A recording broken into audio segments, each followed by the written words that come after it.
कभी कभी ऐसा महसूस होता है ना, जैसे जिंदगी में कुछ मुश्किलें बार बार आ रही हों, जैसे कोई पुराना हिसाब बाकी हो। हाँ, बिल्कुल ऐसा लगता है कई बार। आज हम अंक ज्योतिष में इसी से जुड़ी एक बड़ी दिलचस्प चीज पर बात कर रहे हैं, कर्म ऋण संख्याएं। हमारे पास जो जानकारी है वो बताती है कि ये संख्याएं पिछले जन्मों के सबक या चुनौतियों से जुड़ी हो सकती हैं। बिल्कुल सही कहा आपने। अंक ज्योतिष में ना, जब ये खास संख्या है, मतलब 13, 14, 16 और 19 किसी के चार्ट में मुख्य जगहों पर दिखती हैं। मुख्य जगहें जैसे जीवन पथ संख्या हो या अभिव्यक्ति संख्या, तो ऐसा मानते हैं कि ये पिछले जन्मों के कुछ अनसुलझे पाठ हैं, कर्म है, जिन्हें इस जीवन में पूरा करना है या सीखना है। अच्छा। हाँ, ये सिर्फ किस्मत की बात नहीं है, बल्कि आत्मा के विकास की एक तरह की यात्रा है। तो ये 4 संख्याएं 13, 14, 16 और 19, और आपने कहा हर एक का मतलब अलग है। संख्या 13 से शुरू करें। सुना है इसका संबंध मेहनत या आलस्य से है। हाँ, बिल्कुल। संख्या 13 को अक्सर जोड़ते हैं पिछले जन्म में मेहनत से जी चुराने से या अपनी जिम्मेदारियों को ठीक से ना निभाने से। तो इस जीवन का सबक होता है अनुशासन का, मेहनत की कीमत समझने का, और हाँ, बिना शॉर्टकट लिए काम करने का। इसमें अक्सर मुश्किलें आती हैं ताकि इंसान मजबूत बने। अच्छा, और फिर संख्या 14, ये स्वतंत्रता, आजादी से जुड़ी है। हाँ, लेकिन आजादी के गलत इस्तेमाल से। गलत इस्तेमाल मतलब कैसे? हो सकता है पिछले जन्म में अपनी आजादी का बेजा इस्तेमाल किया हो, जैसे किसी व्यसन में पड़ जाना या बहुत ज्यादा अनुशासनहीनता, या शायद दूसरों की आजादी का ख्याल न रखना। ओके। तो इस जीवन का पाठ होता है आत्मनियंत्रण, संयम, संतुलन साधना।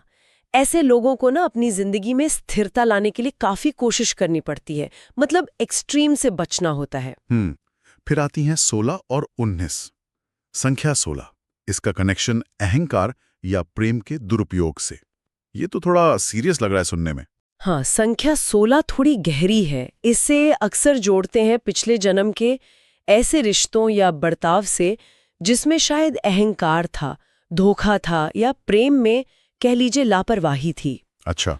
तो इसका सबक है विनम्रता, सच्चे रिश्ते बनाना, ईमानदारी और आध्यात्मिक रूप से जागना। इसमें अक्सर जीवन में अचानक बड़े बदलाव या उथल-पुथल भी आ सकती है, ताकि अहंकार टूटे। एग्जैक्टली, ताकि अहंकार टूटे और व्यक्ति गहरी सच्चाई से जुड़ सके।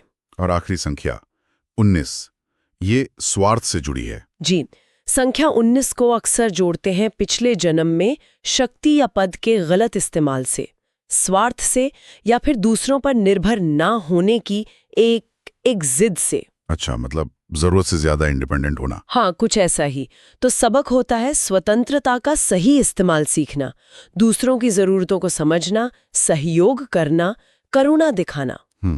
इसमें व्यक्ति को सीखना पड़ता है कि मदद कैसे मांगी जाए और कब दूसरों पर निर्भर रहना ठीक है, बिना अपनी पहचान खोए। तो अगर किसी के चार्ट ने ये संख्याएं हैं, तो ये तो बड़ी चुनौती वाली बात हो गई। क्या उन्हें हमेशा इनसे जूझना ही पड़ेगा? सोर्स क्या कहता है इस बारे में? नहीं, देखिए, ऐसा नहीं है। सबसे पहली बात तो ये कि इन संख्याओं के बारे में जानना, मतलब जागरूक होना, यही पहला कदम है इनसे पार पाने का। जागरूकता? हाँ, जागरूकता सबसे जरूरी है। स्रोत भी यही कहता है कि ये सजा नहीं है, ये मौके हैं, आत्मा के विकास के अवसर। जब हम इन पैटर्न को पहचान लेते हैं तो हम सोच समझकर अलग चुनाव कर सकते हैं। अच्छा, और इसके अलावा? इसके अलावा ध्यान है, माइंडफुलनेस है, विनम्रता का अभ्यास करना, निस्वार्थ सेवा करना। ये सब आध्यात्मिक उपाय भी इन पाठों को सीखने में और कर्म के बोझ को कह सकते हैं हल्का करने में मदद करते हैं। और आपने ज्योतिष में शनि ग्रह का भी जिक्र किया था शुरू में। हाँ, उसका क्या कनेक्शन है? हाँ, शनि को कर्म और सीख का ग्रह माना जाता है ना। हाँ। तो अगर किसी के अंक ज्योतिष चार्ट में कर्म ऋण संख्या है और उसी समय उनकी शनि वापसी भी चल रही हो, जो करीब 28-30 साल की उम्र में होती है। हाँ, और फिर बाद में भी, ये वो समय होता है जब जीवन में बड़े बदलाव आते हैं, बड़े सबक मिलते हैं। तो अगर ये दोनों चीजें एक साथ हों, तो ये कर्म ऋण से जुड़े पाठों को गहराई से सीखने का एक बहुत बहुत महत्वपूर्ण समय हो सकता है। तो कुल मिला के इन संख्याओं को कैसे देखना चाहिए? क्या मैसेज है इनका? देखिए, बड़ी तस्वीर ये है कि ये संख्याएं हमें डराने के लिए नहीं है।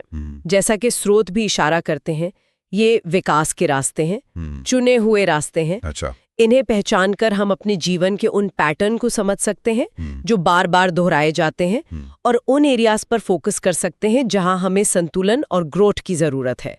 ये हमें ज्यादा सचेत, ज्यादा जिम्मेदार जीवन जीने में मदद कर सकती हैं। एक बात सोचने वाली है, क्या हो अगर ये ऋण, ये कर्ज पिछली गलतियों की कोई सजा ना हो, बल्कि इस जीवन में आगे बढ़ने और सीखने के लिए हमारी ही आत्मा का चुना हुआ एक खास कोर्स हो, एक सिलेबस।